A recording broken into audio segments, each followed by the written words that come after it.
Hi guys, ఇక్కడ రాంపల్లి దగ్గర accident అయింది. మరి చూపిస్తాం మీకు, చూడండి ఏ విధంగా యాక్సిడెంట్ అయిందో మనకు తెలియదు.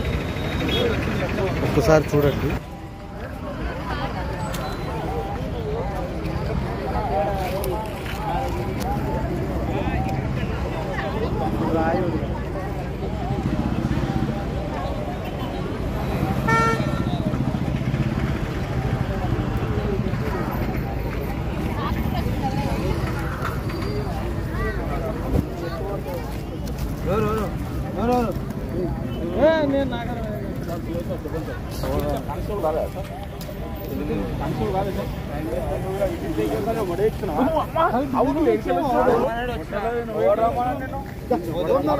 ఫ్రెండ్స్, మనం కారు తోలేటప్పుడు చాలా జాగ్రత్తగా ఉండాలి. ఇలాంటి దుస్థితి అనేది మనకు అస్సలు రావద్దు. ఎందుకంటే ఇక్కడ రాంపల్లి నుంచి, మండగూడ నుంచి రాంపల్లి పోతున్న కారు సడన్గా మరి అలా ఏ విధంగా అయిందో తెలియదు. కానీ యాక్సిడెంట్ అయింది. By the grace of God నలుగురు ఉన్నారు అందులో. మరి ఎవ్వరికి ఏం కాలేదు, మైనర్ ఇంజురీస్ అయినాయి. కానీ మరి వాళ్ళు మైనర్ ఇంజురీస్తో బయటపడ్డారు. మేజర్గా ఏ ప్రాబ్లం రాలేదు, ఏ పెద్ద యాక్సిడెంట్ రాలేదు.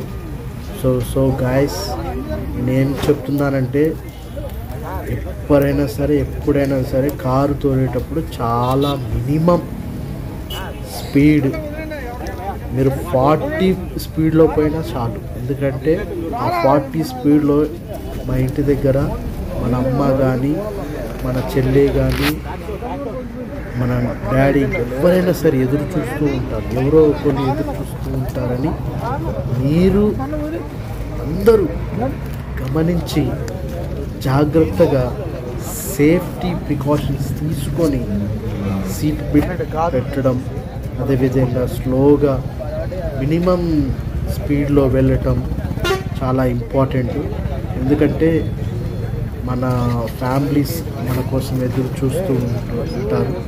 సో వారి కోసమైనా మీరు ఆలోచించి జాగ్రత్తగా డ్రైవింగ్ చేయాలని నేను మనస్ఫూర్తిగా కోరుకుంటున్నాను. ప్లీజ్ గాయ్స్, అందరూ జాగ్రత్తగా వెళ్ళండి.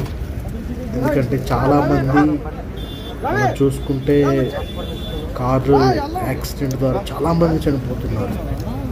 సో ఆ యాక్సిడెంట్ అన్నీ మనల్ని రక్షించాలి అంటే మినిమం స్పీడ్తో మనం వెళ్ళాలి, జాగ్రత్తగా వెళ్ళాలని కోరుకుంటున్నాను.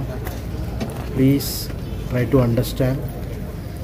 థ్యాంక్ గాడ్ వాళ్ళకి ఏమీ కాలేదు. కారు మాత్రం అద్దాలు పగిలిపోయాయి. కారు నార్మల్గా జంప్ అయ్యి అవతల పక్కకి వెళ్ళిపోయింది.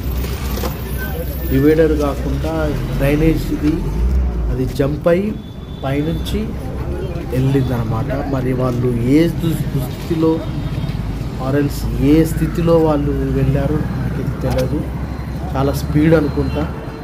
సో గాయస్, ప్లీజ్ అందరూ జాగ్రత్తగా వెళ్ళాలని కోరుకుంటున్నాను. చాలామంది వచ్చి చూశారు, కానీ అప్పటికే ఆ మైనర్ ఇంజూరీస్తో ఉన్న వాళ్ళు చేతులకు దెబ్బ తగిలాయి. వాళ్ళందరూ హాస్పిటల్కి వెళ్ళడం జరిగింది. సో గాయస్, ప్లీజ్ స్లోగా వెళ్ళండి. కార్లలో, బైక్స్, ఆటో డ్రైవర్స్, ఇంకా లారీ అన్నలు, బస్ డ్రైవర్స్ అందరూ వెళ్ళాలని కోరుకుంటున్నాను. Bye friends.